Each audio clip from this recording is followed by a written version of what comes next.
ये पीछे नहीं हटे। कर्मठ भी है, काम करते हैं, और फिर ऊपर मैं हूँ, जिम्मेदारी भी मैं लूंगी।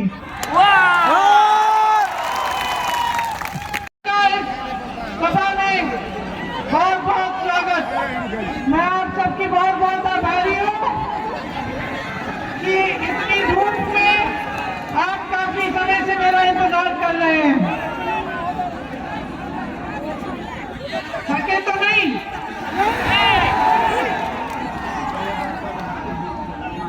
आदत है, धूप की आदत है, धूल की आदत भी है।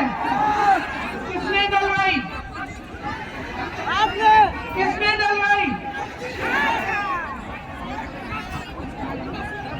देखिए,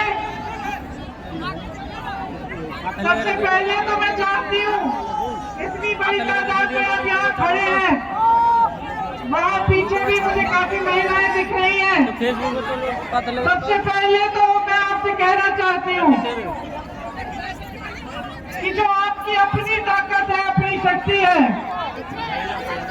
जो इस देश के इतिहास में, इस देश की नींव डालने में आपकी भागीदारी रही है, उसको आप अच्छी तरह से पहचाने। आप पहचाने कि ये जो बिहार की धरती है, इसी धरती ने इस देश को बनाया है।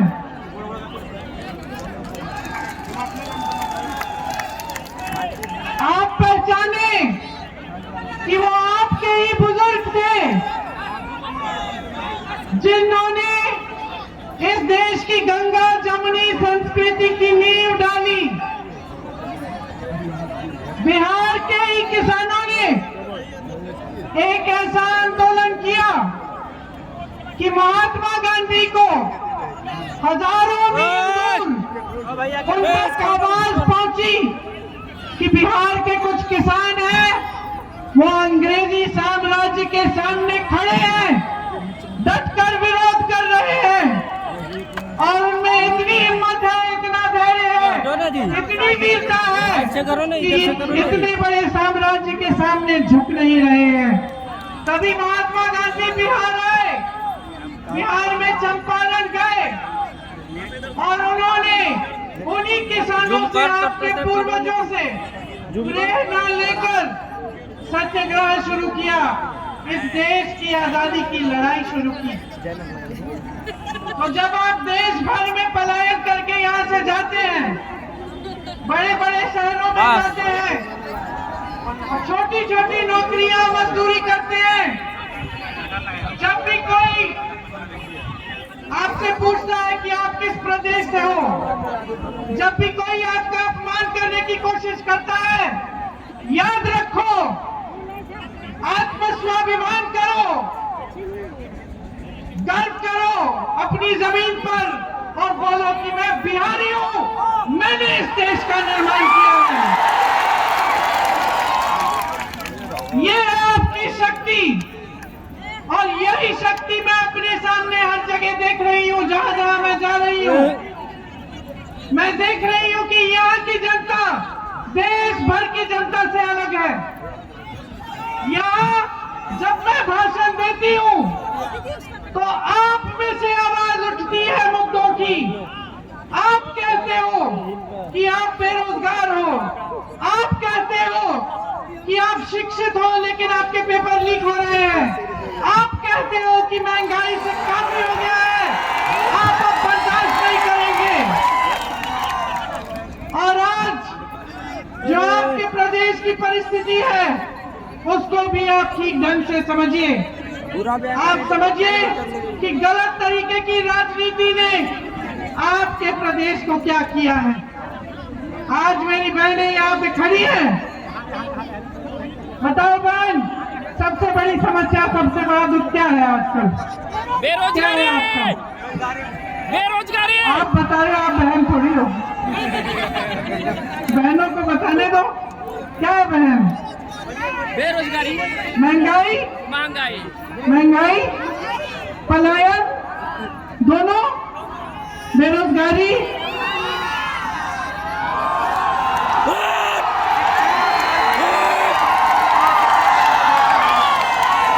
ये बड़े बड़े नेता भाजपा के जब आते हैं आपसे पूछते हैं, मोदी जी पूछते हैं, मोदी जी पूछते हैं कि यहाँ से पलायन करके क्यों जाना पड़ रहा है आपके बेटों को, आपके पतियों को?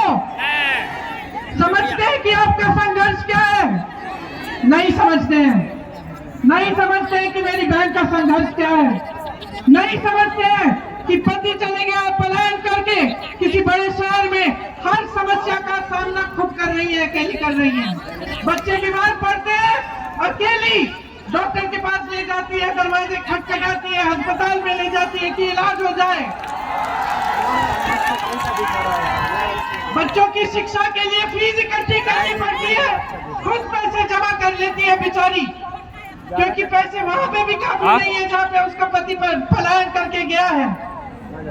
फेसबुक लाइव चल रहा है। कोई भी समस्या होती है, समाज की मदद भी नहीं मिलती, खुद करती है। खेतों में काम करने जाती है तो घर में आकर काम करती है, सोती नहीं है जब तक सब सो जाते हैं, जब तक बच्चों का देखभाल नहीं कर लिया, माता पिता का, सास ससुर का नहीं देगा, तब तक नहीं सोती। पूरे समाज का बोझ उठा रही है और अगली पीढ़ी का परवरिश भी कर रही है, अगली पीढ़ी को भी तैयार कर रही है। ये है इस देश की महिला, ये है बिहार की महिला। और मोदी जी समझते हैं कि आपको झूठे वादे देकर, आपको 10,000 रुपए पकड़ाकर वोट ले लेंगे आपका। मोदी जी सोचते हैं कि 20 सालों से इनकी सरकार चली है बिहार में, महिलाओं के लिए कुछ नहीं किया। अरे सुरक्षा भी नहीं दे पाए, महिलाओं पे अपराध 3 गुना बढ़ गया है, 3 गुना महिलाओं और बच्चों पे। आज बहन तुम बाहर जाती हो तो घबराहट होती है कि नहीं? बेटी कहीं जा रही है नौकरी करने के लिए तो घबराहट होती है कि सही सलामत वापस आएगी कि नहीं? बता रही हो तुम, बिल्कुल समझ रही हूँ मैं। तो अपनी परिस्थिति को अच्छी तरह से समझो।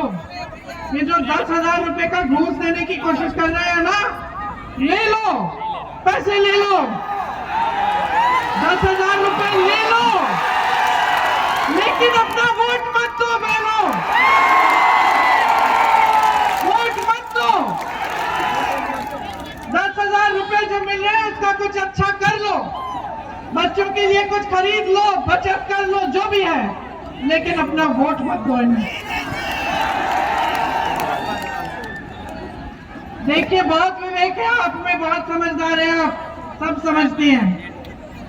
जो महिला होती है ना, सुन लो पुरुषों, सुन लो, तुम्हारी नियत पहचानने वाली होती है, समझे? अगर नियत ठीक नहीं है, सबसे पहले महिला पहचान लेगी। तो जिस तरह से आप परिवार में, समाज में पहचान लेती है, उस तरह से अपने नेताओं को भी पहचानो। जो सिर्फ चुनाव के समय सामने आता है, जो सिर्फ चुनाव के समय बड़े बड़े वादे करता है, उसको पहचान लो और अपना वोट जिम्मेदारी से दो। ये जो वोट है, ये महंगाई को खत्म करने वाला वोट है। ये वोट है, अगर महागठबंधन को जाएगा तो यही वोट सिलेंडर को 500 रुपए का बना देगा। अगर महागठबंधन को ये वोट जाएगा तो यही वोट आपके खाते में हर महीने मेरी बहनों के खाते में 2500 रुपए डलवाएगा। अगर महागठबंधन के खाते में ये वोट गया तो जिस गरीब परिवार के पास घर नहीं है, जमीन नहीं है, उसे मकान मिलेगा या 3 से 5 डिसमिल जमीन मिलेगी, और वो जमीन मेरी बहनों आपके नाम में डाली जाएगी। अगर आप महागठबंधन को अपना वोट देंगी तो जो जीविका बहनें हैं उनका वेतन 30,000 रुपए किया जाएगा और उनकी नौकरी पक्की की जाएगी। महिलाओं के लिए कॉलेज खोले जाएंगे, पाठशाला खोली जाएगी। विधवा का पेंशन 1500 रुपए का होगा और वृद्ध जनों का पेंशन भी 1500 रुपए होगा। दिव्यांग का पेंशन 3000 रुपए का होगा। और मेरे नौजवान भाइयों, यहाँ खूब बड़ी तादाद में खड़े हो, शिक्षित हो कि नहीं? जी पढ़ाई की? जी। मालूम है कि आपके बिहार का क्या इतिहास है शिक्षा में? बहुत अच्छी तरह से मालूम है। शिक्षा के क्षेत्र में बिहार इतना मजबूत था कि यहाँ से सबसे बड़े आईएएस के अफसर, आईपीएस के अफसर, आईएफएस के अफसर, सबसे अच्छे, सबसे कर्मठ, सबसे शिक्षित यहीं से आते थे। आपकी शिक्षा की व्यवस्था इतनी मजबूत थी कि पूरा देश देखता था आपकी ओर। आज क्या स्थिति है? 20 सालों की इनकी सरकार के बाद आज स्थिति क्या है? शिक्षा की व्यवस्था ठप है। आज अगर नौकरी के लिए परीक्षा देने जाओ तो क्या होता है बताओ?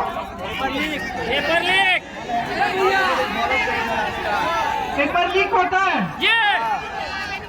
इस पेपर लीक से फायदा किसको हो रहा है? सरकार को, बीजेपी सरकार। देखो, ऐसी चीजें होती है तो कोई ना कोई तो कमा रहा है कि नहीं? कुछ तो घोटाला हो रहा है कि नहीं? है कि नहीं? तुम्हारा तो फायदा नहीं हो रहा। बार बार तुम पेपर दे रहे हो, बार बार पेपर लीक हो रहा है। हर बार समझते हो कि चलो कोई बात नहीं, फिर से दे देते हैं, इस बार रिजल्ट निकल जाएगा। चलो रिजल्ट निकल भी गया, फिर कहते हो कि ठहरते हैं भाई, 6-7 महीने में नियुक्ति हो जाएगी। नियुक्ति होती है? कितने ऐसे यहाँ पे नौजवान हैं जो ऐसे पेपर दे चुके हैं और अभी भी नियुक्तियों के लिए इंतजार कर रहे हैं? क्या आपको मालूम है कि इस बिहार की जो महान सरकार है भाजपा एनडीए की, कितने सरकारी पद खाली रखी है? मालूम है? तमाम सरकारी पद खाली हैं। पद खाली है, नौजवान बेरोजगार है, लेकिन पद दिए नहीं जा रहे हैं। और अगर आप देखें जहां से आपको रोजगार मिल सकता था, मोदी जी ने वो सारे रोजगार के साधन खत्म कर दिए हैं। कैसे? खेती किसानी में मिलता था, मजदूरी मिलती थी, खेती में किसान होते थे, खेती होती थी अपनी, तो कुछ ना कुछ तो कमा लेते थे, है कि नहीं? बच्चों को पढ़ा लेते थे, पेट में खाना चले जाता था। आज जो खेती किसानी कर रहा है भूखा पड़ा है, कमा नहीं पा रहा है, उसको ना उपज का दाम मिलता है, ना न्यूनतम समर्थन मूल्य मिलता है, खाद की लंबी लंबी लाइनों में खड़ा होना पड़ता है, खाद नहीं मिलती है। आज ट्रैक्टर खरीदने जाता है तो लो जीएसटी दो, पेट्रोल डीजल महंगा हो गया है, खेती के सारे साधन महंगे हो गए हैं, सारा सामान महंगा हो गया है। कमाओगे कैसे? कमा नहीं पा रहे हो। यही है मोदी जी की नीतियां। कोल्ड स्टोरेज की व्यवस्थाएं नहीं है, मंडियों की व्यवस्था नहीं है, कैसे कमाओगे? साधन ही नहीं छोड़ा। आगे बताते हूँ, बड़े बड़े उद्योग होते थे, ये कहते हैं नेहरू जी ने क्या किया, 70 सालों में क्या किया, यही कहे जा रहे हैं 10 सालों से, कुछ नया सोचा भी नहीं है इन्होंने। ठीक है, 70 सालों में क्या किया मैं बताती हूँ। इस देश में जितने भी बड़े सरकारी उद्योग हैं नेहरू जी ने लगवाए या उनके बाद कांग्रेस पार्टी ने लगवाए। इस देश के IIM, IIT, एम्स, ऐसी जितनी बड़ी संस्थाएं हैं सारी पंडित नेहरू जी, कांग्रेस पार्टी की सरकारों ने बनाई। मोदी जी ने क्या बनाया? शौचालय।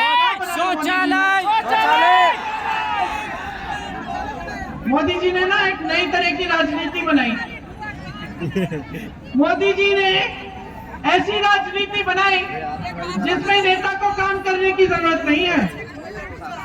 मोदी जी ने धर्म की राजनीति शुरू की कि चलो लोगों को बांट देते हैं, हिंदू, मुसलमान, सिख, ईसाई बौद्ध जैन सबको बांट लेते हैं, फायदा होगा हमारा, सबको लड़वा लेते हैं।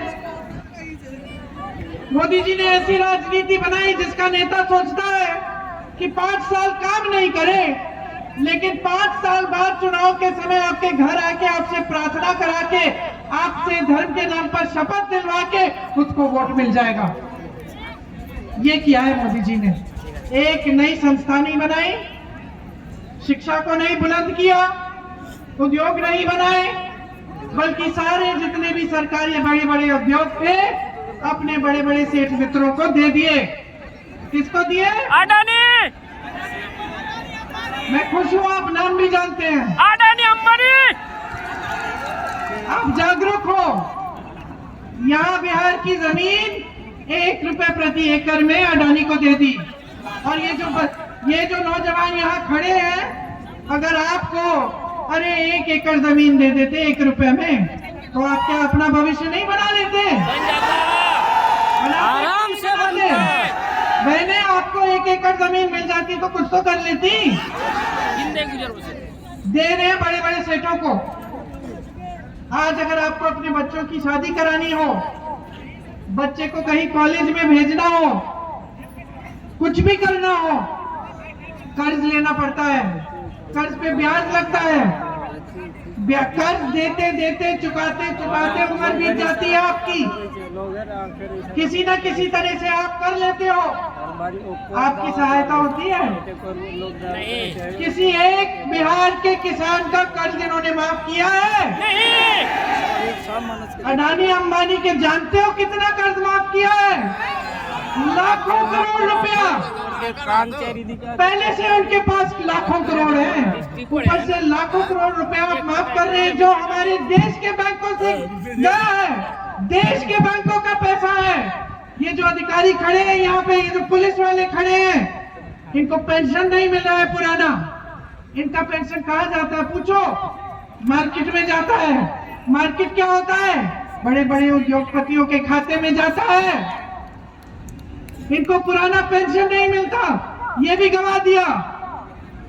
खेती किसानी गवा दी। पेपर लीक करवा करवा के, घोटाले करा करा के आपकी जवानी गवा दी। बचा क्या है? बचा क्या है? सब कुछ अपने बड़े बड़े उद्योगपति मित्रों को दे दिया। बचा क्या है? हाँ, बचा ये है कि अपराध बढ़ गया है। बचा ये है कि जहां देखो अपराध, अति पिछड़ी जाति पे, दलित पे और फिर अल्पसंख्यक पे 3 गुना बड़ा अपराध, महिलाओं पे, बच्चों पे। और ये अपराध इसलिए बढ़ रहा है क्योंकि बेरोजगारी एक तरफ बढ़ रही है। किसी ने अपराध रोकने की कोशिश की? नहीं, बल्कि उसमें शामिल हो गए हैं। जहां देखो तो इनके नेता माफिया में कहीं पे कोई घोटाला कर रहे हैं, कहीं पे पेपर लीक से फायदा उठा रहे हैं, कहीं पे माफिया को मदद कर रहे हैं। तो ये है आज आपकी परिस्थिति इस बुलंद बिहार की। और ऊपर से ऐसा मजाक बना रखा है कि चुनाव के समय प्रधानमंत्री जी यहाँ आते हैं और इधर उधर की बातें करते हैं। अब बताओ कितनी दिलचस्प बात है कि प्रधानमंत्री जी एक तो आते हैं तो सिर्फ चुनाव के समय आते हैं, बाकी समय कहाँ दिखते हैं? दुनिया के भ्रमण करते हुए, कभी अमेरिका के राष्ट्रपति के साथ, कभी चीन के राष्ट्रपति के साथ, कभी इजराइल के राष्ट्रपति के साथ। जब देखो तो किसी से हाथ मिला रहे हैं। आपके गांव में तो आने का कष्ट नहीं किया। अरे आप छोड़िए, अपने संसदीय क्षेत्र वाराणसी में भी नहीं जाते। और मैं बता देती हूँ कि ये परंपरा नहीं है हमारे देश की। ये परंपरा नहीं है, ये कांग्रेस की परंपरा नहीं है। मेरे पिता प्रधानमंत्री रहे, मेरी दादी प्रधानमंत्री रही, मेरी माँ कांग्रेस की अध्यक्ष रही, मेरे भाई कांग्रेस के अध्यक्ष रहे। बड़े बड़े प्रधानमंत्री जैसे नेता मैंने खुद अपनी आंखों से देखा। गांव गांव में जाते थे, घर घर में जाते थे और गांव वाले टोकते थे, डांटते थे, सवाल पूछते थे। और किसी पुलिस वाले की हिम्मत नहीं थी कि सवाल पूछती हुई जनता पर वो हाथ उठाए, वो लाठी उठाए। कोई प्रशासन ऐसा नहीं करता था कि आप प्रदर्शन करोगे, अपने अधिकार मांगोगे और आपको पीटा जाएगा। ये नहीं है इस देश की परंपरा। ये ना इस देश की परंपरा है, ना हमारे धर्म की परंपरा है। हमारे धर्म, हमारे देश की परंपरा ये है कि अपने अधिकारों के लिए लड़ो, अपनी धरती के लिए लड़ो। सरकार को जो करना है तुम्हारे लिए वो मांगो और हिम्मत से मांगो और चुप मत रहो। जब अन्याय को देखते हो तो उसको रोको। ये है हमारी परंपरा और इसी परंपरा को निभाने के लिए मेरे भाई राहुल गांधी ने देश भर की भारत जोड़ो यात्रा की, उसके बाद न्याय यात्रा की, उसके बाद यहाँ बिहार में कौन सी यात्रा की? वोट चोरी की यात्रा की। आपके वोट को बचाने के लिए इन चोरों से जो आज इस स्तर पर आ गए हैं कि आपका वोट छीन रहे हैं, आपसे चोरी कर रहे हैं। 65 लाख वोट बिहार की जनता के कटे हैं। 65 लाख वोट क्यों काट रहे हैं? क्योंकि आप जान गए हैं, डर गए हैं जनता से, जान गए हैं कि जनता जाग गई है, जागरूक हो गई है। अब ये पुराने मुद्दे नहीं चलेंगे इनके। अब जनता कह रही है विकास करो नहीं तो जाओ। जनता कह रही है रोजगार दो नहीं तो जाओ। जनता कह रही है सम्मान दो नहीं तो जाओ। ये जनता का ना सम्मान करते हैं और ना आपके मुख्यमंत्री का सम्मान करते हैं। आपके मुख्यमंत्री का भी सम्मान नहीं करते। इनके मंचों पे नहीं दिखेंगे, ये बुलाएंगे नहीं, बल्कि मोदी जी कहेंगे कि देखो कांग्रेस पार्टी के पोस्टर में तेजस्वी जी को बौना बना रखा है। अरे देखो आरजेडी के पोस्टर में राहुल जी को बौना बना रखा है। बताइए, ये देश के प्रधानमंत्री, इनके पास और कोई काम नहीं है कि दूसरों के पोस्टर देख रहे हैं इस तरह कि कौन बना है कौन बड़ा है? बताइए। और खुद अपने मंच पर नीतीश जी को नहीं बैठने देंगे, बुलाएंगे तक नहीं। ये है हमारे आज देश के प्रधानमंत्री। तो अगर आप इनसे कोई उम्मीद रख रहे हो कि कोई बड़े बड़े काम करेंगे, कह दिया ना इन्होंने 1 करोड़ रोजगार देंगे, जरा पूछो तो सही 10 सालों से क्यों नहीं दिए? पूछो तो सही। 2014 में 19 में जब चुनाव था, बार बार इतने झूठे वादे करते हैं कि मुझे याद भी नहीं कि कौन से चुनाव में किया, लेकिन एक वादा किया था इन्होंने कि 2 करोड़ रोजगार देश भर में दिए जाएंगे। बताओ दिए? अगर दिए होते तो पलायन करना पड़ता, दूर किसी शहर में जाना पड़ता अपने परिवार को छोड़ के, जहां कोई अपना नहीं होता, कोई पूछने वाला नहीं होता। जो मजदूरी मिलती है ले लेते हैं क्योंकि मजबूरी है। जो भी दे रहा है ठेकेदार या दुकानदार ले लेते हैं, अपमान करता है सह लेते हैं। 10-10 लोग 12-12 लोग एक कमरे में रह लेते हैं, सुबह से शाम तक खून पसीना बहाते हैं, अपने परिवार को देख नहीं पाते। त्योहार के समय आते हैं, त्योहार के समय आते हुए भी घबराहट होती है कि काफी कमा लिया है, बचा लिया है त्योहार के लिए, क्या वापस जाएंगे गांव में मुश्किल पड़ेगी, मेहमान आएंगे, लिपाई पुताई करानी पड़ेगी, मुश्किल होगी। ये हालत है आपकी। और आपको कोई जरूरत नहीं है कि कोई नेता दिल्ली से आकर आपको बताए कि ये हालत है। इस हालत को आप जान रहे हैं, पहचान रहे हैं, जी रहे हैं। आप जी रहे हैं, हम देख रहे हैं, इसलिए आपको जागरूक करने की कोशिश कर रहे हैं। लेकिन आप जान रहे हैं ना, आपका अनुभव है ना ये, तो बदलो ना हालात, बदलो। अब जागरूक बन जाओ, सिखा दो इन लोगों को सबक, सिखा दो इन्हें सबक। महागठबंधन की सरकार आएगी तो पेपर लीक रोकने का पूरा इंतजाम बनेगा। आपके लिए जॉब कैलेंडर लाएंगे, जॉब कैलेंडर लाएंगे जिसमें जिस दिन आपकी परीक्षा होगी, जिस दिन रिजल्ट आएगा, जिस दिन नियुक्ति होगी, पहले से तय होगा। कोई उसमें बदलाव लाने की कोशिश करे तो सख्त से सख्त कार्रवाई करेंगे। आप नौजवानों इस देश के अपना छोटा सा कारोबार शुरू करना चाहोगे तो सरकार 2 लाख रुपए देगी। टाइम लगेगा 2 मिनट। स्थानीय रोजगार बनाने के लिए हर विधानसभा में अलग से 10 करोड़ रुपए भेजे जाएंगे ताकि आपको यहाँ पे रोजगार मिले, कहीं जाना न पड़े। ये जो अडानी को मुफ्त में ये जमीन दिए जा रहे हैं ना आपके प्रदेश के, हम 2000 एकड़ रखेंगे जिसमें सिर्फ उद्योग बनेंगे बिहार के लिए, आपके लिए उसमें नौकरियों के लिए आरक्षण होगा, उसमें बिहारी नागरिकों के लिए, और शिक्षा के संस्थान बनाए जाएंगे। आप देख रहे हैं पुलिस वाले, आपको पुराना पेंशन मिलेगा। आज प्रशासन आपको कहता है कि जनता अगर प्रदर्शन कर रही है, अधिकार मांग रही है तो पीटो।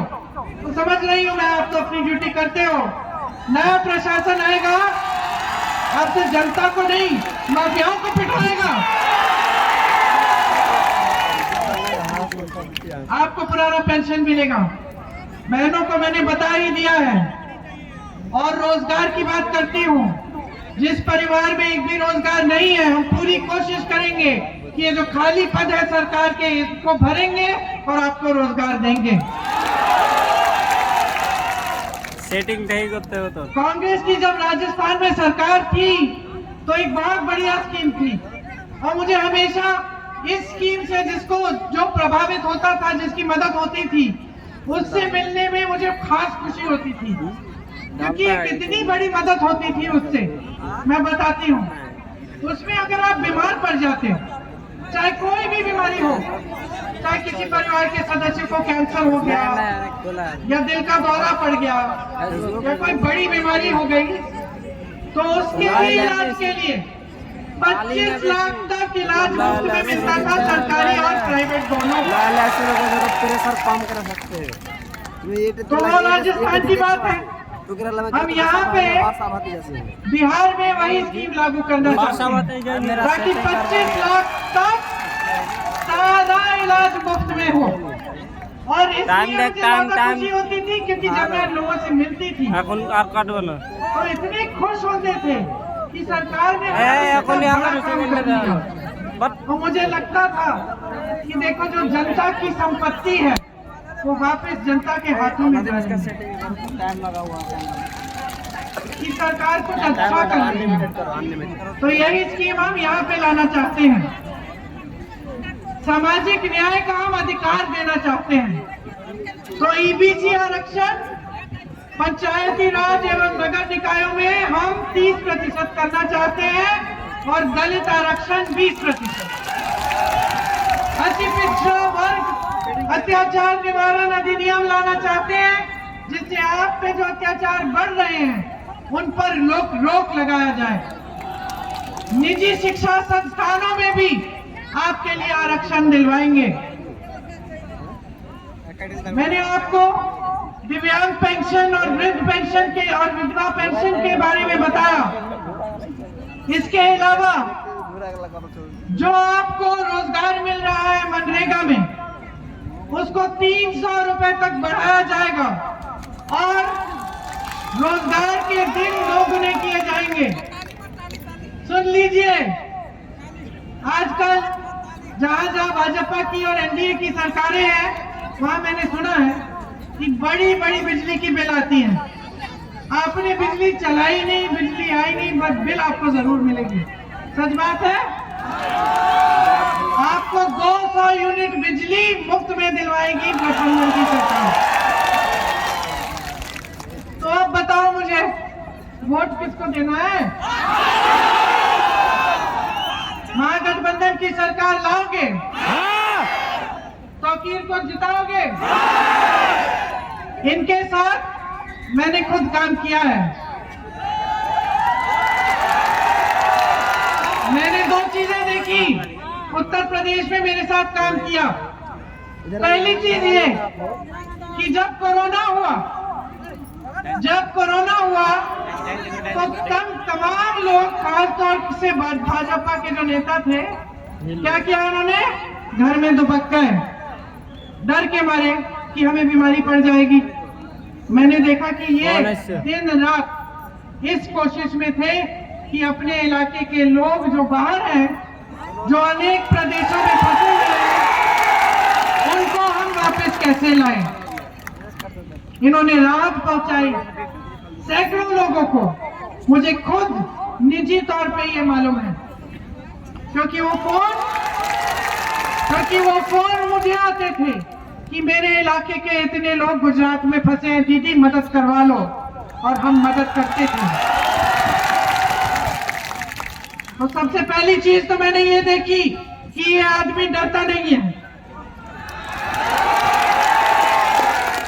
इसका लक्ष्य सेवा करने का है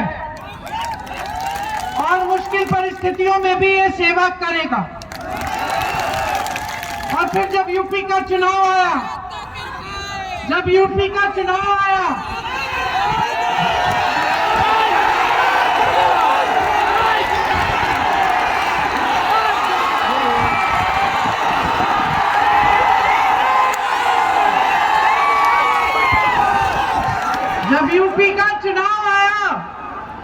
और हम बहुत संघर्ष कर रहे थे, हमें हर 1-2 हफ्ते पुलिस पकड़ के हमें अंदर डाल देती थी,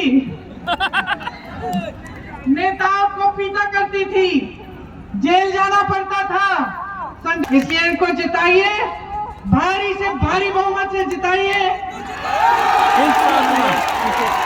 और अपने लिए, अपनी इस बुलंद महान धरती के लिए, जिसने इस देश को सब कुछ दिया, बड़े बड़े नेता दिए, देश का सबसे पहला मुख्यमंत्री दिया, देश को एकता दिखाई, देश को सही रास्ता दिखाया, धर्मनिरपेक्षता का, सबकी समानता का, इस धरती के लिए, भविष्य के लिए, अपने बच्चों के लिए, नई पीढ़ी के लिए सही निर्णय लो, वोट दो महागठबंधन को, अपने ही समाज को, अपने परिवार को, अपने भविष्य को जिताओ।